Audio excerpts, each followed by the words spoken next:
your journey. Doesn't want to talk to me now. He switched off.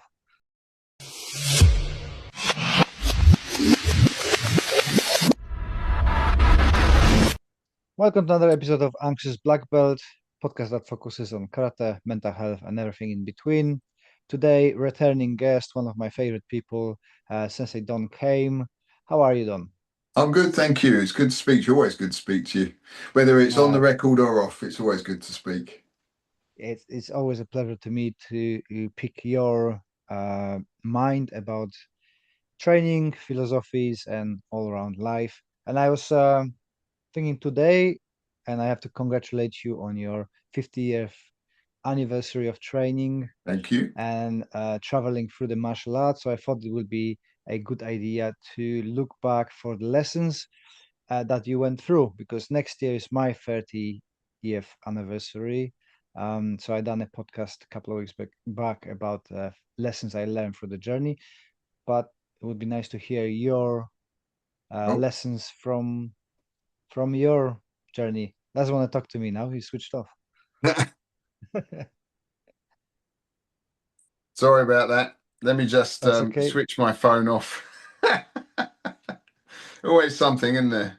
Let me put on airplane mode. There you go. They won't bother me anymore now. That's Okay, okay. good. We're good to go. Yep. So what are the lessons from your journey of 50 years, and what you can advise to A, to the people who going through, and B, what would be advice to yourself if you start again? Yeah, it's interesting. I often think if somebody told me 50 years ago when I first walked into a dojo that I'd still be doing it 50 years on.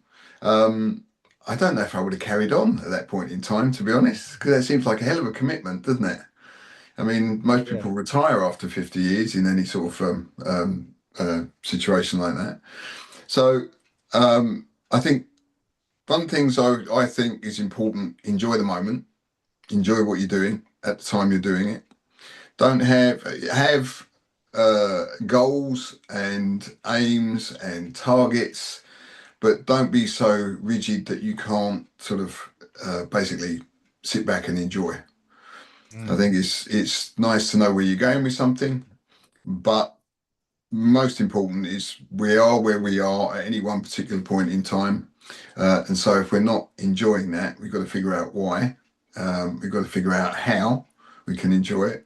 And we've got to work on basically getting better. Do the best you can with what you got. And as you learn more, hopefully you do better.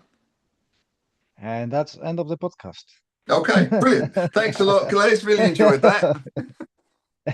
Yeah, for me, one of the key points was to tell myself that karate is not all that there is, because I Mm, end up in very quickly being sucked into martial arts and how great it is, and I'm gonna put all my life into it, failing school, failing everything else.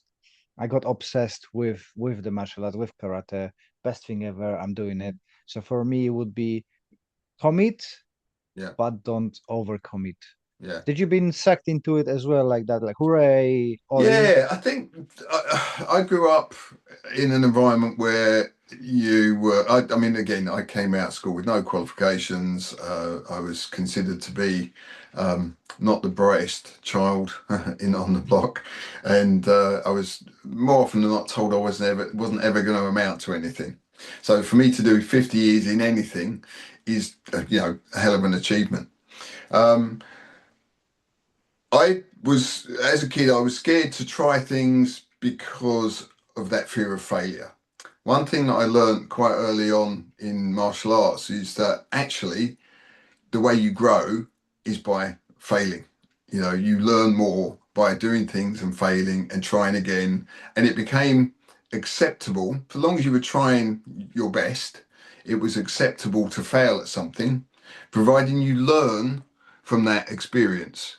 If you just keep on doing the same old thing and it doesn't work and you're plugging away doing the same old thing again and again and again and it's still not working, there's something wrong with your approach to what you're doing. Whatever that approach is, it doesn't matter, what we're approaching. It could be martial arts, it could be education, it could be relationships, it could be anything. So we've got to be able to look at it constructively, become our own constructive critics in a way, rather than just sort of destroy what we're doing. We've got to think, okay, can we improve it? Can't we improve it? Is there something we need to change? So we got to look at things mindfully. We've got to address what we're doing with that concept in mind that we're trying to do it to the best of our ability. We are never going to be perfect at what we do, but we have to strive to improve at what we do. You know, we strive for perfection. We're always going to fall short, but we've got to keep on striving. You never know how far you're going to reach unless you push forwards. Mm. It's interesting because I know so many people who've been in the exactly same situation as you and myself, that in school we've been told you're not gonna achieve anything, you're not gonna be anybody. And then you get attracted into karate, and through that experience of control failure, I like to call it, Mm, you developing yourself and doing extraordinary things. You finished university, you are a sports science trained person who helped mm, people through that experiences. I've got some coaching degrees as well, not as high as you in education, but going on a path of helping people. And I know so many people who are in the same boat, and through martial arts, maybe not necessarily always karate, but wrestling. My mm, coach done his PhD, age nearly 60. And he's been told as well that he's never going to be achieving anything. He's leading the Olympic athletes in wrestling. mm, It's something magical about sports and the hardship that develops you and leads you into the directions you never been allowed. I'm not sure if I can say it, but sometimes in school and education, it is when you got a badge of you're gonna be nothing, people don't try to help you. mm. So it's interesting that karate and sports help in that way to Yeah, bring the best out it's of you. interesting, is it? Because I mean, my mum, wonderful woman that she was, she was not the most encouraging when it came to trying to stretch yourself and move forwards. So it would be like, I say, oh, I fancy trying this, and she said, do you really want to do that? Because what happens if it doesn't work? What if you fail? Rather than that, she'd say, well, yeah, go for it, which would have been probably a preferable response. I say I love my mum dearly, but she was not the most encouraging when it comes to taking risks. And I think that ultimately, if we're not prepared to take the risks, we're not prepared to grow. Yeah. So we've got to take the risks. We have to accept the fact that sometimes it'll work, sometimes it won't. I think sometimes we have to look at it from the point of view of just how far outside of our comfort zone do we want to step? Do we want to sort of stretch the boundaries of the comfort zone, or do we want to obliterate them completely? You know, you've Mm, got to sort of give yourself a chance of success when you set your goals, but those goals should be like aims and targets should be to get you to where you want to be, and then you set new goals, new targets, and continue hopefully to move forwards rather than sort of sitting back and resting on your laurels. Learning is a lifetime process, isn't it? And if we mhm, don't keep on growing, often what we do is we end up stagnating. And even if we've achieved a certain level of competency in whatever the discipline is, if we're not sort of stretching and trying to improve, that level of performance, that level of knowledge starts to deteriorate, it starts to decline, becomes static. You've got to move with the times, I suppose the term would be. You've got to stay current, but you've also got to be true to your roots. I'm not a huge fan of jumping on the latest zeitgeist. And I think, if you stick to what you do and you do what you do and you do it well, that tends to be recognized. Not necessarily by everybody, but, by the people who care to you, I guess. mm. The other thing you said that you jump into karate, and yeah, was it the comparison and your own with your own critic. So I've been a hugely critical of myself, and that was one of the points I would say to myself and everybody who's starting to train.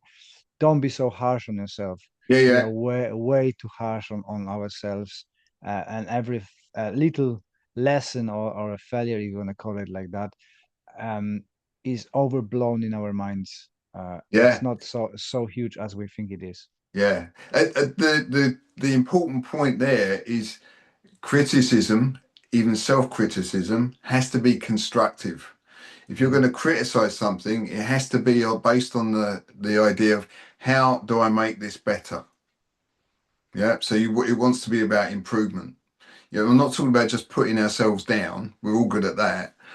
We've got to learn to be a little bit more constructive than that. And so when we question what we do, if you're basically happy with what you're doing, you don't push to get better at it. So constructive criticism is essential in growth.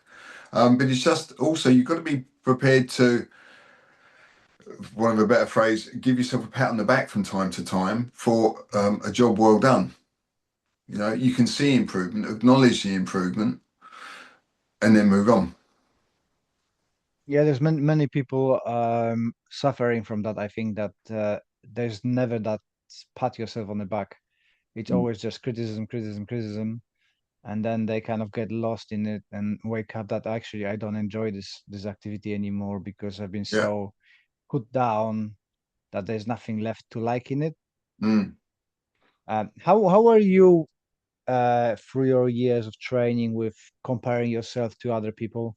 Because I had a stage when I've been training with my friend and I never could win the competition. He ended up being a 7 times world champion and me comparing to himself, why is he does everything the same as I? We're training the same, we're doing the same, but I have completely opposite outcomes. I eventually came up to conclusion that it was my mental setup. He had a winner's mindset. I was grinding myself down, as we just talked about it. Everything you're doing wrong is not great, which led to completely different outcomes. Have you been in a position as well where you've been comparing yourself to your peers, or you've been Yeah, I more think so. I focused? mean, I think everybody does, particularly when they start. And I think there's always a temptation to fall back into that mindset, don't you think? Mm, Irrespective of where we are in our training, it's hard not to, and particularly when you're putting yourself in the public eye with what you do as well. So whether that be from a competitive point of view, from teaching seminars, or even just teaching in a dojo where you've got numerous instructors, numerous sensei, you are going to make comparisons. I don't think that's necessarily a bad thing because it can help you raise your game. mhm, When it when it doesn't help you raise your game is when you sort of see it as a negative thing. And they're making that comparison. You're saying, "Oh, they're better than me," because there's always people are going to be better than you at something. There's always going to be people better than you, even at the stuff you're good at. The stuff I'm mm, good at, I'm really good at. But there's still going to be people out there who are better at that than I am. Um, I think you just have to try and develop a little bit of faith, self-belief, confidence in the fact that you do have strengths. You also have weaknesses, but be able to recognize some of those strengths and work with those strengths. Um, because it's back to this sort of self-criticism thing, isn't it? If self-belief, what we call imposter syndrome, this idea mhm, that you're not as good as everybody else around you, whereas your journey is unique to you, your experience is unique to you, and you're sharing some of that hard-earned experience with the people around you. So it's not about being the best person in the world. It's about being the best you can be and helping others to achieve the best they can be. mhm, And this is why we become teachers in anything. Hopefully, the aim is to actually help other people to develop an awareness of their self worth, to develop their skills, so that they in turn, hopefully, can then share that information with others and help them move it forwards. mm, Every sensei out there, hopefully, believes that all of their students have the potential to be better than they are. mm. Yeah. Y- So y- we don't want to produce substandard people. We want people who are going to take it further, take it higher and do more with it. Um, because that, ultimately sharing our information is what's the word I'm looking for? Um, it's almost like a selfish act in itself, okay? Hmm. Because we're doing it because it makes us feel good about sharing that information with other people, and then they take that information, they expand on it, and they share it further on. Um, so I think that's it, I mean, it's a good relationship. It's a good way of growth, and we Hmm. want things to improve. We want things to get better, don't we? Yeah. Have you been, that's a good segue to another question. Have you been a listening student, or have you been a yeah, yeah, sensei, I am. 'Cause I've been, and I learned it the hard way. My coach was telling me from wrestling, you cannot do a backflip yet. You're not ready. I'm 18. Of course I can.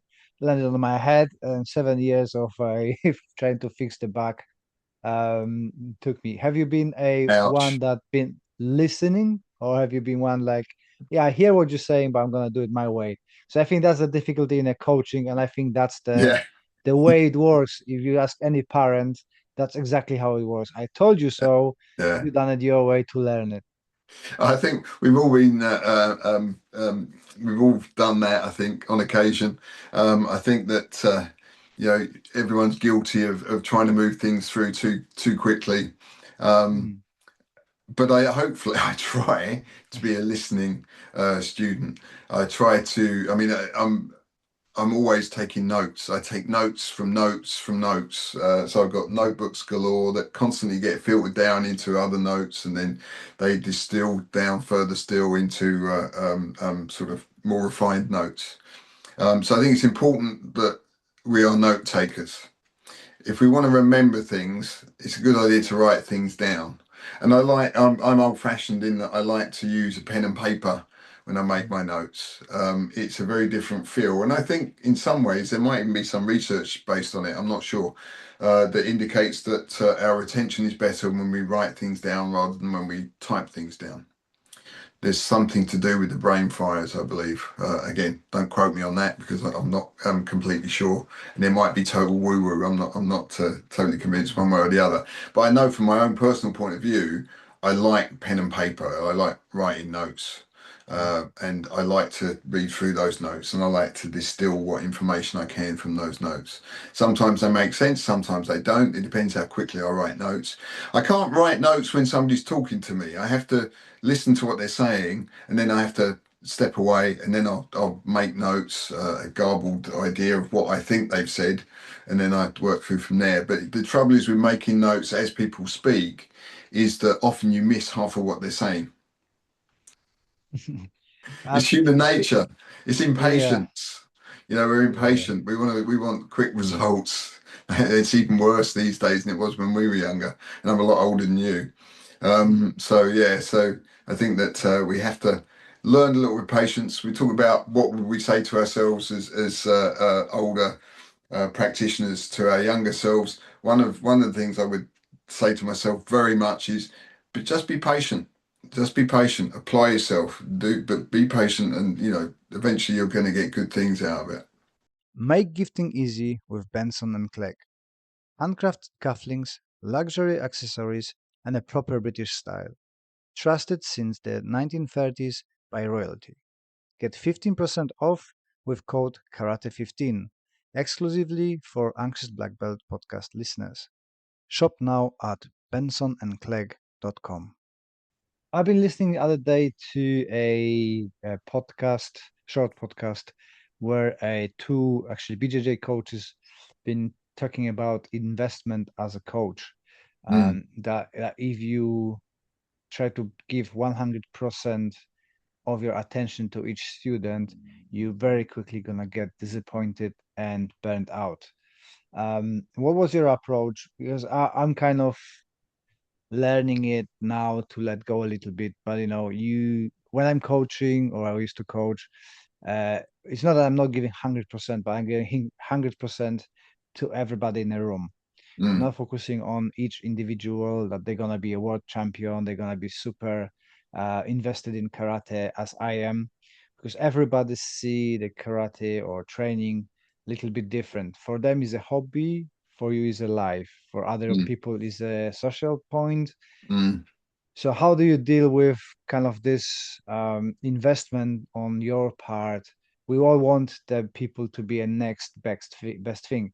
It's not so much in a non-sportive environment, but I see that a lot in sporting environments when you're looking for that next champion, that yeah. the coaches get discouraged because, well, I've seen my coach being discouraged because he had a potential Olympic champion, and the guy moved into the other club because they offered him at the time Toyota Corolla and stuff like that, Mm, and he eventually got a car crash in that Toyota, so he never went to Olympics sadly, but he could have been the next world champion. And I've seen the impact on that disappointment in my wrestling coach, that you put that 200% effort in that, you being like a mm, father to that person, and yeah. then for a little enticement from the other club, he just moved in without even looking back. Yeah. Well, I think we are going to experience stuff like that as teachers, particularly if we're teaching for any length of time. Um, you are going to have, for want of a better word, disappointments. I think where people, you feel they are offering a certain, or they're demonstrating a certain level of potential, and that potential isn't realised. It's always frustrating. But I think what we do as teachers is we want to be committed to teaching quality stuff. Mhm. Okay, we want to be committed to sharing that information. I think each student has to be committed to learning in the best way that they can and at the level they're at, give it the best commitment they can. But I think if you're teaching somebody on a one-to-one, then 100% commitment to that individual, they have that Mhm. 100% commitment to you. You're going to move along at whatever rate that they are going to progress, and you can assess and move through the training accordingly. But if you're teaching a larger group, I don't like teaching large groups, or not don't like. I adapt my teaching depending on the number of people there are within a group. Also, the teaching has to be adapted to suit the the feel of the group. Because if you have in your head, I'm going to be teaching this, and this is where I want people to be, and they're not achieving that level, then you have to be able to say, okay, well, this isn't going to work. Nobody's going to benefit from this. So what I have to do is I have to temper my training and level it down, or not level it down, but put it at a level that Mm. makes stuff available, makes stuff accessible to the people who choose to train with me. And I think that that's where it becomes, we're not drill instructors. We don't have to tell people this is what you do, bang, bang, bang, bang, bang. What we do is, okay, this is what we're going to be working on, and we get the chance to develop that skill. We have a certain responsibility to be able to teach the skills that we teach at different levels, all interconnected, but it's got to match the level of understanding in the student. So therefore, if you're teaching a group, you have to be very flexible within that group how you teach the structures. Most of the training we do is partner based. I think a lot of your stuff is partner based. Mhm. So in some ways that makes it a little bit easier because you're working with like pairs for the most part. So you can adapt with each pair rather than actually having lots of individual people all struggling to get through the exercise. You can be far more hands-on because you're working with, to all intents and purposes, half the group size because everyone's paired up. Yeah. And I think that that's important. I think you can't teach from a position of ego. Um, Everyone's got ego. Yeah. Mhm. But you can't really teach successfully from a position of ego because ultimately it's not us standing in front of a group of people saying, look how good I am. It's basically standing in front of a group of people and saying, this is how good I want you to be. I want you to progress. I want you to improve. Mm, for sure. Uh,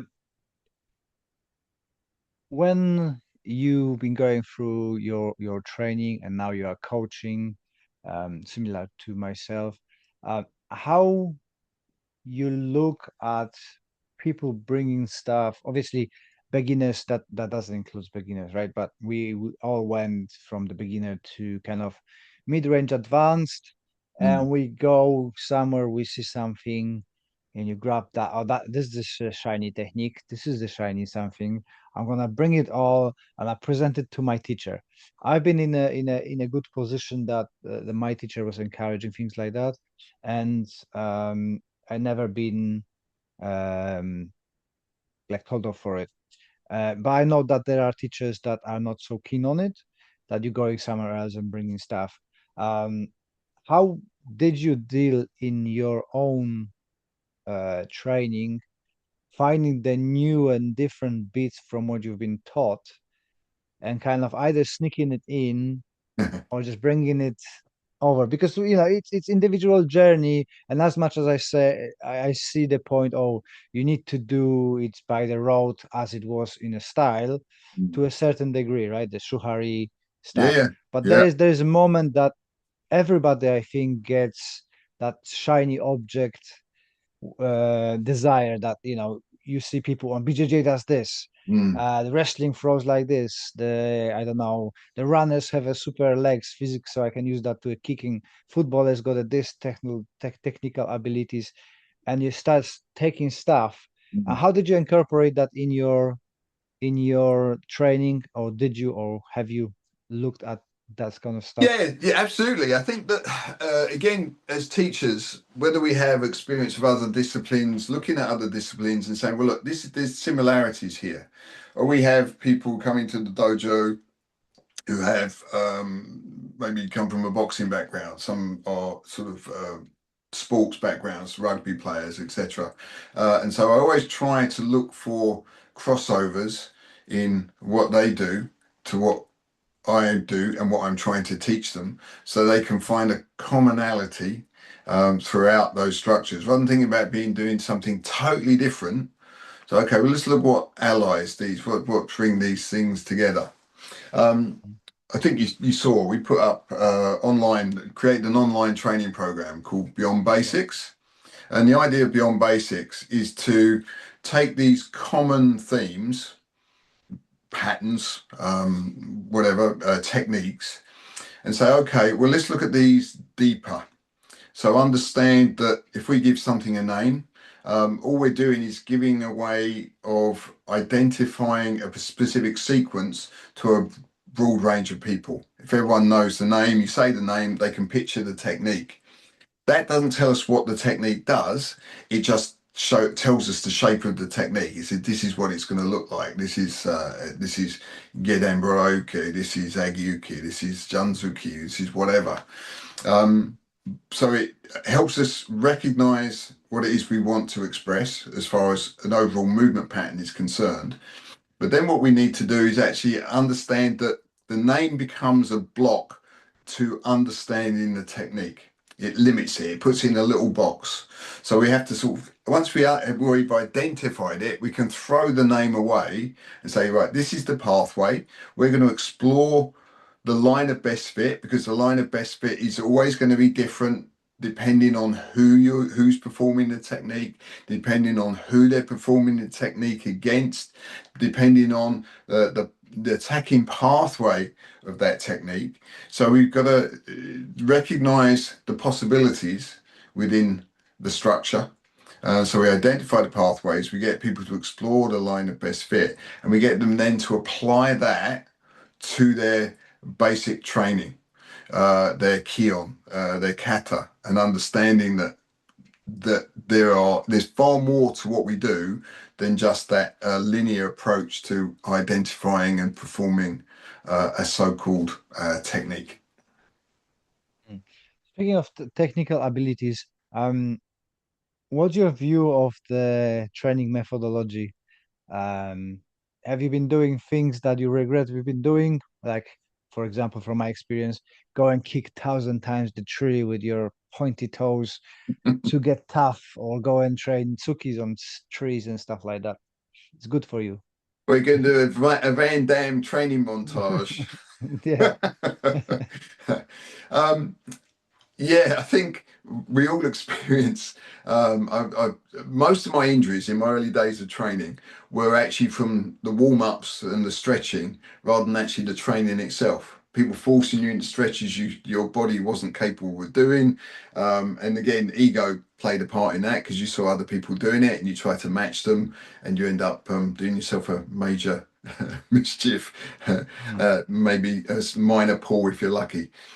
So I think we do have that tendency, but I think that ultimately, particularly as we get older, hopefully we get wiser, we get a little bit more sensible about the way that we train. Not always, as you can tell, um, but yeah, we get a little bit wiser and we think about the quality of the training. So we can train hard. I think you should always train with intent. Intensity can change. It can go up and down, but you always train with intent. Be mindful of why you're doing things, the purpose behind it, and just keep that as the backbone of whatever it is that you're doing. And again, I don't think that really applies just to martial arts. It should apply to whatever we do. If we want to get good at anything, then we need to be sensible about the way that we train. In the old days, we would do training sessions that would mean you couldn't walk for about 3 or 4 days afterwards.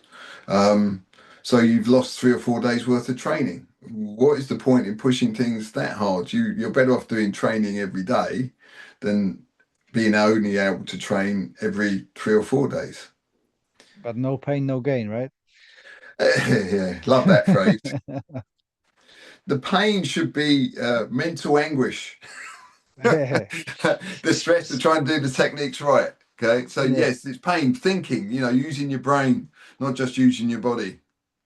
Speaking of mental attitudes, what was your way of keeping yourself motivated? I know that people say motivation doesn't achieve, the disciplines achieve. I think it's a mixture of both. You can be motivated and disciplined, and then when you see the really good results with students and people, but we all sooner or later we're gonna hit the plateau, which Yeah, is very disencouraging. And yeah, I yeah, for sure. think in UK, I don't see that popular, but in Poland, we always had at least a month of a break within the year. So Yeah, summer comes in, we break up the club, you go, you have mental reset. Obviously, if you committed like I was 2 days in doing a break, you're doing a private sessions in the forest, wherever you can. But officially, you cannot go for training. There's no training, right? So yeah. you're getting that, developing that itch to get back into the training. And I think this is one of the strategies that we can use to motivate our students. If they enjoying the training, having that forced break gets you wanting more to do. But I don't know if that works across all the cultures, because I talked about it with a few people in the UK, and they said, "Oh, then the students don't come back; they're doing something else." Yeah, I think that it depends where you are in your training, in your practice, and I mean mentally more than sort of physically in that sense. I think that there's a fine line between feeling that itch and wanting to get back through having a short break. And there's a fine line between feeling that itch and then feeling like you don't want to go back, Mhm. because it can go too far the other way. And I think that ultimately, that is partly because of the way we used to train. I don't know if it was like in your dojo, if you actually missed a few sessions and then you went back, your life would be hell for a few nights until everyone had made you regret ever missing sessions in the first place. Which is Mhm. good because that's good because it pushes you and it drives you. But there's a certain point at which you think, well, why would I go and put myself through that if I don't have to? So I think Mhm. people need to be welcome back. I think having breaks if it's part of the structure, I think it can work really well. I've known clubs that close down over August, and they get everybody's keen to get back when it comes back to September, and I think that's great. That's really good. But I think that from my point of view, discipline is important. Absolutely. I think that what we want to try to do is make it as almost make it as much of a habit more than anything else. Because habits we can do and keep doing, and we don't really, I mean, we think about it when we're doing it, but it's just as much part of the routine. So therefore, if it becomes a habit, and you only create habits through discipline, but discipline becomes less important as the habits are formed, in my opinion. And I know there's probably going to be loads of people who totally disagree with me, and that's absolutely fine.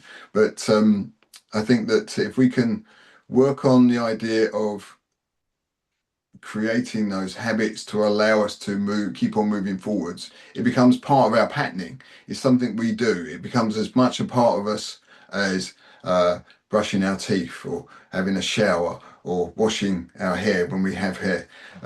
So there's lots of there's lots of advantages to making it a habitual. Yeah. There's a book out there, it's Atomic Habits. I think make Mhm. your martial arts training an atomic habit. You want it to be something that's beneficial to you, and it's always there for you. Yeah, and I think that that's really important because it's a good headspace thing, irrespective of what the martial art is. It could be BJJ, it could be karate, it could be Tai Chi, it could be Taekwondo, it could be whatever you want it to be. But I think if you can make it a part of your routine, um, and not something that you skip because something else becomes more important, but it's actually part of your, if not daily routine, then sort of every other daily routine or 5 days a week routine, or but I think to do a little bit of something every day not only makes you feel good mentally and physically, but I think it staves off this idea of decay. So things it still helps to slow down deterioration. If we don't work a technique, if we don't work a structure, if we don't work a movement, it's very hard to maintain a level of performance. And yes, we know that as we get older, level of performance can take a drop, but that doesn't hit the knowledge. That doesn't hit the for want of a better term, the muscle memory. It's only through lack of practice that those things deteriorate. Yeah, so if we don't put enough time into the practice, of course the skills going to deteriorate. But if we can keep it topped up, keep the level topped up with those little practices, those little routines, those little habits, then it makes the other stuff that much easier to do and to maintain. So when is I know people gonna be, especially the dojo owners, gonna be against this, but when is a good time to quit? And I know we've probably seen those quotes. Oh, children don't quit, parents quit. You force your children to go through it. I'm on opposite side of it. I've got two kids, Mm, and I take them somewhere. They like it, they stay. They don't like it, they don't stay. If they yeah. like something, we give them a 6 months to practice, and they've got the choice if they want to continue or not. And for adults as well, I know that people getting upset that, oh, he left my dojo. Yeah. It's disappointing, as we talked before, but when is a time that you should consider that actually I should have quit? Well, I think it's really good. I think what you're saying with your kids is brilliant. You give them, they want to try something. You say they're going to give it 6 months. And if they don't like it at the end of 6 months, it takes 3 months or more to develop a habit, a routine of doing something. So if that's the case, you know, we have to give something that 3 month, 6 month window to be able to develop enough of an understanding to know whether we want to do it or not. So I think that is something that's really, really important. And I'm so pleased to hear you say that that's the approach you take. Um, I think that too often people come in and they'll try a class. I don't like that. I'm going to stop. Okay. No, yeah, all right. if they really don't like something, there's no point in going back. But Mm, if they've thought that it's something they'd like to try and they've thought about it for a certain length of time and they actually get through the dojo door and they come in and do a class, then they obviously want to give it a try. So to not give it a certain amount of time, 3 months, 6 months, or even a year, I think is better. You're going to get a much better idea whether you want to stick at doing something or not. If something doesn't suit you, you've got to be prepared to say, I've given it a good try. mm. But you've got to give it a good try. If you're not prepared to give it that 3 months, 6 months, or a year, then you're never really going to know whether it was right for you or not. Yep, I agree with you. And I think on the side of the coaches is don't make people feel guilty.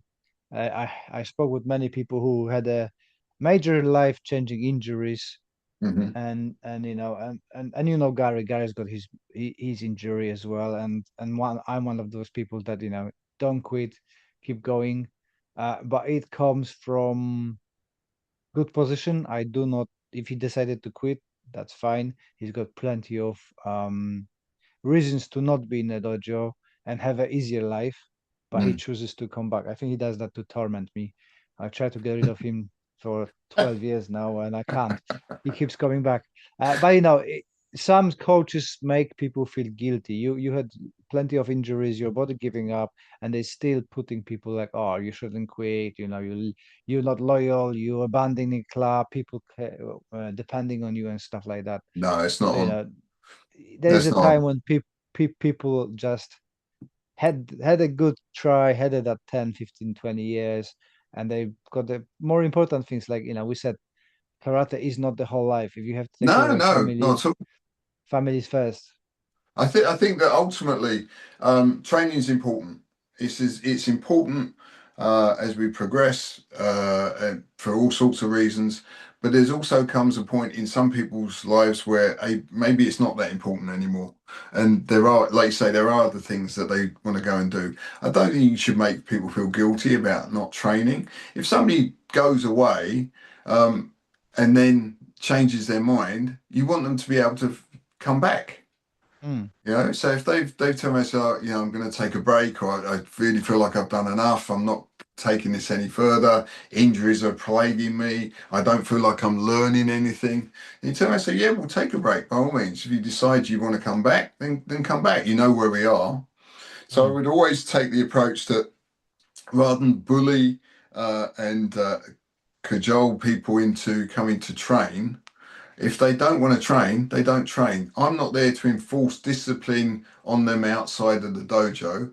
I'm there to encourage them when they're in the dojo. And if they choose not to come down, that is their choice. Do I think they're missing out? Possibly, but it depends on what things are causing them not to come down. mm, So you have to, I think maybe sometimes that's born out of, particularly if it's a sort of there's a financial necessity to have a certain number of people in your class, then I can see that I understand. I don't agree with, but I understand why people might sort of try and hold people in there. But people are going to want to be there. And if they don't want to be there, that's just going to have a negative impact on everyone else in the class anyway. So okay. come and train. If you have to take time out, take time out. I don't give my people a hard time if they can't attend a class because I don't know what's going on in their lives unless they choose to share that information with me. Mm, And if they choose to share that information, I will be as supportive as I possibly can be based on the information I have. But if they choose not to train for a night, a week, a fortnight, a month, I want them to know that that's okay, but they're welcome back anytime they want to come back and train with me again. mm. I'm gonna do a little bullying to you. How's the book going? The book took a back seat for a long time because I focused on getting the Beyond Basics thing put Hmm. together. So now that's up and running, and there's videos going on there sort of every other week, every month. So that's being updated regularly, but it's created more space. So the book has become um, back near the top of my list of things to do. It's getting there. Looking for looking forward to it. Um, and as well, guys, the links to the Beyond Basics gonna be in the description below. Brilliant. Don't Because I forget, we've got some cannot, seminars coming up as well. yeah, because I cannot put the tags anymore up the top because I separated the channels. Right. So if you listen to that on your Spotify or something like that, and you would like to see our faces, go to Anxious Black Belt podcast and subscribe because we only got 68 subscribers at the moment, and there's no I know there's few thousands of you listening to it. So if Loads. you Yeah. can do that push towards a boosting the channel, so I can put the links to everything. And yes, we do have seminars. We've got your charity seminar. Yeah. If you want to tell more about it with sorry, I've got my cat just Well, it's nice. No, it's not just me and my. pestering Hey, me. Say hello. No, hey, no. maybe running away. Um, yeah, what's the plan for the charitable seminar? Well, this is the July one, July Yeah. 11th. Yeah. Well, we got you, me, and Gabriel Vermel all coming down to Eastbourne to do a day's worth of training. We got the whole book from 12 till 5. We're going to split it up between the three of us, and we're going to do all sorts of interesting stuff to work with. It's going to be good fun. It's going to be excellent, actually. Always good to work with you, Les, teach with you, and to meet up. Gabriel's a really good guy. He's trained with me for quite a few years now. Runs a club, a Shotokan club up in Highgate, Dojo Vermel. So he's coming down to do some teaching with us as well. So that's going to be good. Weekend before that, I'm with Adrian Coombe down in Honiton. Going to be Hmm. teaching alongside Ben Craft Sensei for that one. So that's Oh, cool. July. That's going to be good fun. And then in August, you, me, going to Germany to train with, teach and train with Christian. So that's going to be Hmm. good fun. And then September got John Johnston in Milton Keynes. So there's a lot going on. But yeah, I want to try and get as many people to come down to sunny Eastbourne on July the 11th. I think it's July the 11th. Let me just check that date. I'm not giving you the wrong day. I think it Yeah, is. July the 11th. Yeah, we're going to be at what used to be the university in Eastbourne, Hillbrow. So they've got a really nice hall there we can use. Yeah, it's going to be a good day. So sunny Where day. people People can come down on the Friday night. You know, if we get enough people interested, we'll try and do. If it's nice weather, we might even do a barbecue afterwards. So Oh, cool. we'll have a good time. Where people can sign into that? You've got the page, Yeah, it's or on is the it the website. Facebook? I think the website has gone live now. I'm going to be very rude and go back into. Oh, I've got the Wi-Fi settings on my phone, so maybe not. Um, Let me turn that off. I can put the link down below. Yeah, So so look through the links and yeah. So just yourselves look for in and links. It's on the website. They can go to it. It's listed on there. If it's not, then if they can't get any information on it, message me or message you. And then you can send information on to me. But we'll get people down here. It'll be good fun day. Really looking forward mm, to it. I'm looking forward to it as well. Looking forward to Germany. That's gonna be amazing. And I think if you've got time, would be pleasure to have you on our Creative for Mental Health in September. Of I course, haven't yeah. booked anybody yet, but I'm gonna be speaking to people and we'll see what's gonna happen.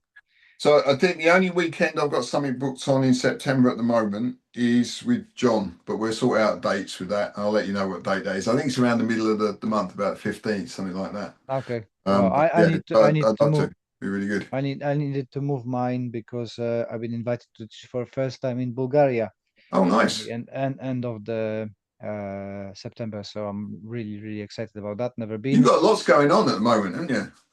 Yes, loads. It seems to be that people now not so much booking me for seminars, but for private session for the club, which Good. is interesting. Yeah. Interesting. I'm looking forward to do that. Done it in the one club. Now I've got three lined up as well. And this weekend I'm teaching with John Johnson in Leamington Spa. If anybody is interested, that's Excellent. joining the both our because John is running the Creative for Mental Health north, kind of central and north, Mhm. and I'm on south. So it'd be nice to catch up and do seminar in support of their and our CIC. Yeah, you have to say hi to him for me. So Yeah, so it's good to see you so busy and doing so well. You got the award the other day as well. I didn't. The company did. The Karate for Mental Health. I Yeah, know I'm but the face. yeah, you're the front man. What Yeah, you guys are exactly. doing is amazing. It's really, really good. And it's nice to see it The, getting the recognition it deserves. Thank you. There's people been complaining that I said, "Oh, Anna and Gary is going." I said, "Oh, but you're the character from it." No, I'm just the front man because nobody else wants to do the social media stuff. So it's on me. But there is a team behind of Martin, Anna, and Gary doing different things within the company, from safeguarding to health and safety, Yeah, and so on, so on. So it'd be nice to be awarded the Mayors of Guildford Community Service Award, and that resulted that this they've been invited to Surrey Sports Park, Surrey University, and we might have projects there in their facilities because they just created now a community suite that is specifically designed for community services. We had a conversation yet. I have no details yet. It's just a starter conversation, so not good much to luck with that. report yet. But that it just opens the doors, right? You need to be patient, and it starts opening the doors, and hopefully we can continue with our free classes and free workshops. We've got now raised the funds. Thank you to one particular person who doesn't want to be named, but you know who you are, for a massive donations of £500 towards the um, workshop. So we can do now 2 free workshops for women from a disadvantaged backgrounds with mental Brilliant. health and physical disabilities for free. Excellent. So super chuffed with that, and all that from the Karate for Mental Health goes towards those projects. So if you want to grab the t-shirts, I love that. head Light sparring to the death. That's brilliant. head to our website and grab some merchandise. There's different funny t-shirts and some more serious, and all that goes to straight to the Karate for Mental Health CAC. Yeah, support Those it, who guys. Very important. might have ordered our geese, my apologies. You've probably got the message from me, but because the war with US and Iran, everything is delayed. There is no flights from Pakistan to UK at the moment. It should be sent this week. That means the previous week because you're listening in the future. So I might have the geese or might not have the geese yet, but they are made. They're waiting to be shipped. Just the question of catching the plane or some other form of transport. Excellent. Don, thank you very much for your time. I'm An gonna have to absolute go pleasure. and grab the terrorists from school and go for gymnastics. Go for it. Thank you very much, Don't Don. do any backflips, though, Les. Yeah, Don't be I'll landing try. on your head again. I'll try. I learned my lesson. At Karate for Mental Health CIC, the mission is simple but powerful: to use the discipline, confidence, and community of karate to support people living with disabilities, mental health challenges, and those from disadvantaged backgrounds. Through your support, Karate for Mental Health provides free karate training, helping individuals grow stronger, physically, mentally, and emotionally. Karate for Mental Health now offers workshops, courses, and exclusive merchandise, and every purchase directly funds these life-changing projects. Join the mission, make an impact. Enjoy 15% of your purchases with the code AAB15. Whether you are passionate about mental health, martial arts, or simply want to make a difference, your support helps building people up. One kick, one class, one moment at a time. Visit Karate for Mental Health CIC, CEO UK, gear up, get involved, and help change lives.